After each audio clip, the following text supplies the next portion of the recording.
सर्वात मोठी बातमी घडामोडी पाहण्यासाठी चॅनेल सबस्क्राईब करा। महाराष्ट्र राज्याच्या उपमुख्यमंत्री पदाची शपथ घेताना मन अत्यंत भावुक झाले आहे। आदरणीय अजितदादांनी आयुष्यभर शेतकरी, कष्टकरी, महिला, युवक आणि समाजातील वंचित घटकांसाठी जगण्याचा मंत्र दिला।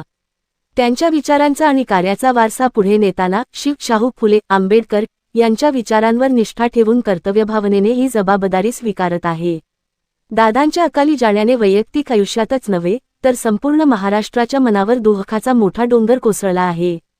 मात्र त्यांनी दिलेली कर्तव्यनिष्ठा, संघर्षाची ताकद आणि जनतेप्रतीची प्रामाणिक बांधिलकी हाच माझा खरा आधार आहे। त्यांच्या स्वप्नातील न्यायप्रिय, समताधिष्ठित आणि विकसित महाराष्ट्र घडवण्यासाठी अखंड प्रामाणिकपणे, पारदर्शकतेने आणि लोकाभिमुखतेने काम करत राहीन, हा विश्वास मी आज या निमित्ताने देते। या कठीण काळात महाराष्ट्रातील जनतेने दिलेले प्रेम, विश्वास आणि पाठिंबा हेच माझे सर्वात मोठे बळ आहे। आपल्या विश्वासाच्या जोरावर दादांच्या विचारांना उजाळा देत नव्या आशेने आणि नव्या ऊर्जेने पुढे चालत राहीन। शेतकऱ्यांच्या हितासाठी, युवकांच्या संधींसाठी, महिलांच्या सक्षमीकरणासाठी आणि सर्वसामान्यांचे जीवनमान उंचावण्यासाठी शासनाच्या प्रत्येक योजनेची प्रभावी अंमलबजावणी करणे हे माझे सर्वोच्च प्राधान्य असेल।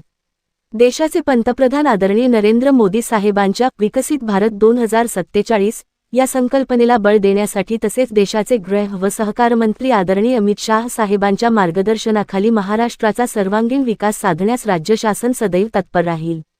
तसेच महाराष्ट्राचे शिल्पकार स्वर्गीय यशवंतराव चव्हाण साहेबांच्या विचारांचा वारसा समर्थपणे पुढे नेण्याची जबाबदारी आम्ही सर्वजण अत्यंत प्रामाणिकपणे पार पाडू।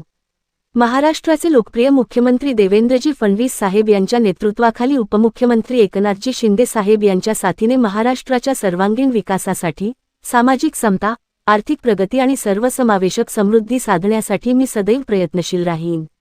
जनतेच्या अपेक्षांना न्याय देणे, शासन प्रशासन अधिक संवेदनशील व लोकाभिमुख बनवणे आणि राज्याला विकासाच्या नव्या उंचीवर नेणे हाच माझा संकल्प आहे।